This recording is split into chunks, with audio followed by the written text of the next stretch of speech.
Yo guys, what is up? Welcome back to another AFK journey video. In this video, I know we only have like 2 hours left until we're going to be having the Immortal squad of Thalassa. However, I want to update you on what is the top performing team for my account where I don't have HARAK, for example, because I think this can be helpful for you. Maybe if you don't catch it in time for this week or when it comes out in 4 days, then you'll be able to run this team. So a lot of the credit for this team goes to Starlord, who was sharing it with me, and basically it is going to be one of the greatest options if you don't have HARAK. So main Fresser in front of Sonya and Illusion in front of Rowan, Corrin in between in the middle basically, and Cassadee off to the right side.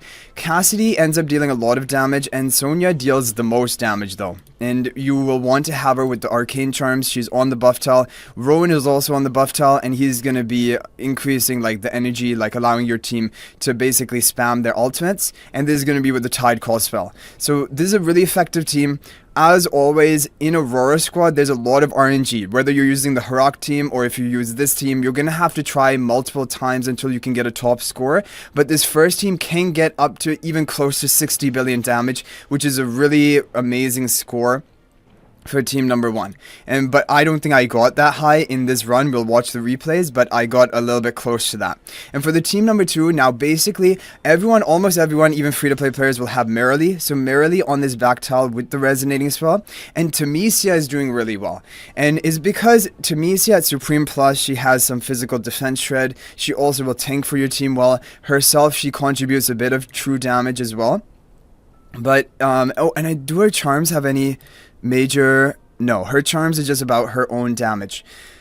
So I'm not entirely sure why Tamesia is doing so well, but she's really working out well in these comps. And then basically I'm running Vala on the other buff tile, but really the optimal is for Sinbad. However, I don't have Sinbad at Mythic Plus yet. He's almost there, and so like my Sinbad is not doing as well, but Vala is here. So if you have Sinbad, running Sinbad rather than Vala, and Starlord using that team has gotten 107 billion damage. I've gotten 100 billion damage with this team, and either way it's working out really well. If you have Hugin and you want to try, Hugin can be in front of the Merrily. If you have Hugin like built up, I would say Supreme Plus, if you want to try that. But this team number one is really effective. I like this team number one a lot. It is using Cassadee, it is using Sonya, so like unfortunately I can't come up with like a really powerful fully like free to play team, but this is getting kind of close, right? And if you're going to be competing for like top 20, this is a team that can do that for you, and that is why it's important in my opinion to share it. Now as for the charms, I should have sorcery charms on Defresto, but he was on a rainbow set. They aren't as important. Corrin should have the insight charms. It will increase his shielding amount to survive longer for your team, and also it'll increase his true damage a bit as well. Cassadee should be on, yeah, I don't have great charms on this account. Cassadee should have either acute charms or mystic charms are the ones I've seen doing the best so far, but really any charm full set that you have, you can run it, and if it has even one offensive stat, it should be good.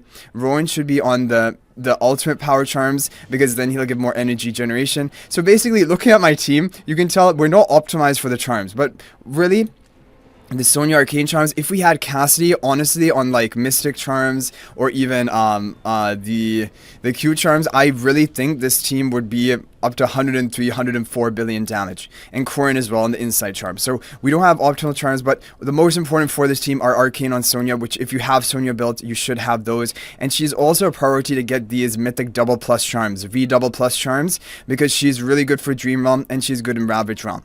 And here for, this is really important. I finally got Overlord charms onto Merrily, and this is really, really important. If you look at her damage output, even more important than Sonya, or maybe as important as Sonya's charms, are going to be Merrily. These are like the top two you want to get charms for, and basically like my account is giving you the perfect example. All of my other heroes basically do not have their full charm set. Tamesia, it doesn't really matter, but I have my Merrily and my Sonya on their full optimal sets, and that has allowed me to get 100 billion damage, which is really good. I'm now in the top 7, and for a long time today I was in the top 27. For example, I was outside the top 20 because I was sitting around 92 billion 93 billion. This is what gave me the boost I needed. And so, you know, we're gonna watch the replay, and then maybe we'll do some more attacks and see whether with RNG we can get even higher. But I think we got pretty good RNG in this fight, and I'm just gonna need like the more optimal charms. For Ravaged Realm, you guys have probably realized it by now. It has been out, there's a 4th day now. Charms are really important. For like the wilder Sylvan squad, you need to have Lyca's Mystic Charms, for example, and then of course your damage carrier on their charms. For this team, I think the really important ones are Sonya and Merrily, like we said, and of course if you're running HARAK, then you need to have HARAK on his best charms, like which are balanced charms as of right now. But this team is really effective, and like imagine if we had Rowan on his ultimate power charms, more energy boosting each time he casts, and for the shadow cast as well. And if we had Cassadee on her damage charms, any damage option, she'd be hitting even harder, and she is a big damage contributor in this fight. Same with Corrin, so I'm missing out on a lot of damage because of that. But yeah, really, all the credit goes to Starlord for sharing this team with me, and this is what allowed me to get in the top 20. I was outside of it, I was ranking 27, and I was like thinking, oh, I might have to give up on top 20 today, but nope. Starlord to the rescue, and now I am in rank 7, which is amazing. Okay, Cassie went down there, right? But it was towards the end of the fight, 11 seconds left. Probably all of your allies still have the empowered normal attacks from the title strength, so it doesn't matter that Cassie really died there. So I still consider this kind of an optimal run. Oh no, I didn't pay attention to the damage, but you guys would have seen the damage that was totally dealt. If we add it up, like maybe this would be around 25, 38... 50, 51, 56, I think 56 to 57 billion damage. Maybe Tidecall adds on a little bit on top of that, but either way, that is a good score. And for team number 2, I was also really impressed with this. Vala doesn't really do much, but she still did more than Sinbad for me. I've tried Sinbad on the buff tile, but if you have Sinbad even at Mythic Plus, +5, +10 exclusive equipment, he will be better than Vala for this team. Vala is just not very suited to this team, but if you have nothing else to do, then you can run it. And that's kind of what I'm doing here. But Tamisia really interesting, because the other heroes that you run here, of course, would be Sonya, but we're running now on team 1. So like other people have tried, I can't remember exactly what was going on. I think Muriel, Sinbad type teams, or Sinbad Vala on the same team, but it just wasn't working for me because I don't have my Sinbad fully built up. Also, maybe people don't have Muriel upgraded yet, and so basically the second best team after HARAK is not necessarily using Muriel. Muriel can be good, and she can be used in team number 1, and we showed an example of that team in the first video I uploaded on the Aurora squad teams, like earlier today. But this is the team which is great for most people. I think more people out there might be missing Sinbad, they might be missing Muriel upgraded, and this is the best team for me. And even though I have like a supreme Muriel, this team is still doing way better than the Muriel team that I tried. So these are two great teams. Let's go ahead and now we'll do some more team testing. We have some more attacks and try to skip. Oh, I can actually craft some more charms, I think. I do have more materials to craft. Okay, let's think about it. I think probably Cassadee charms are going to be the most important. Cassadee and then Corrin. So what I'm going to do is I'm going to craft Cassadee's charms. We'll try to craft Corrin's charms as well.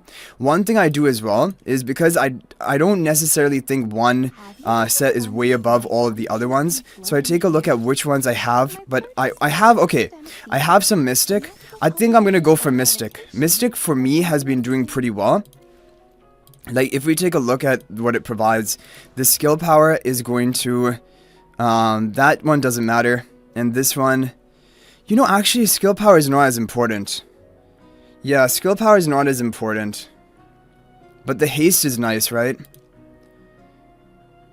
Yeah, honestly, I don't know which set is the best. I think probably it would make sense that Acute would be the best for Cassadee. However, Acute has not been doing as well as you would think. Attack, oh no. You know, Acute has to be good. Attack and haste. We're going to go all in. We're going to go for the Acute charms. I think these are the best. Like, you want to have that bonus attack. That's going to power up all of the title strength, basically, buffs onto your allies. I think this is the way to go. We're going to go for Acute charms onto Cassadee. So we're going to watch the first team, because this is the team that really matters. It needs to get, like, 58, 59 billion, and then you're going to probably set a new... I'll probably set a new record if we can get that. Okay. But survival is the major issue. But we saw the replay of the first team, even without the Corrin Insight charms, and Cassadee managed to live almost up until the end. She just died with 11 seconds left, which I don't think is that bad. I think it's fine for her to really die at that point. But of course it would be optimal if she didn't die at all. But that is where the RNG comes in. Fresco is interesting. His damage is going to be low, but I think it's really the buffs that he provides to the allies. but maybe he also helps clearing the tentacles a little bit faster. Okay, Cassadee's still alive, no issue here so far. 27 seconds left. Okay, 50 billion.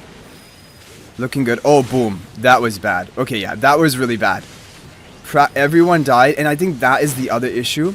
When you have more damage, like the acute charms of Cassadee, the boss ramps up in power faster and hits you even harder.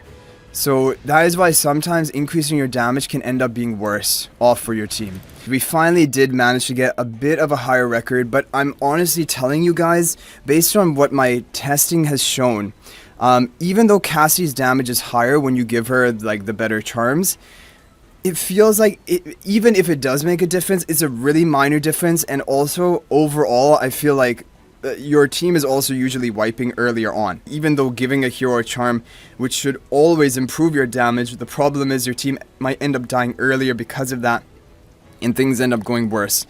So even though like these are now what are considered the optimal charms, it doesn't seem like the team is doing that much better than when we just had Sonya on Arcane and Merrily on Overloaded. So what my recommendation is, if you're going to try a team like this, just get Sonya to Arcane, get Merrily to Overloaded, and for the other heroes, they can all be on broken rainbow sets. It doesn't matter. You can get up to that 100 billion, a really top score. You can save your crafting materials for other different Ravaged Realms. Basically, what I've kind of learned from this Ravaged Realm, there are certain key heroes you want to get the charms on, and on the other heroes, even if they're a big damage contributor, giving them the charms doesn't necessarily improve your score by that much, because it also increases the risk of you dying early. So anyway guys, hopefully this was helpful, and good luck. And even though I know it is almost over for today or of Aurora Squad, you can keep this team in mind for the next time it comes around, and I'll hopefully see you guys in the next video. And until then, everyone, peace out for now, and thank you for watching.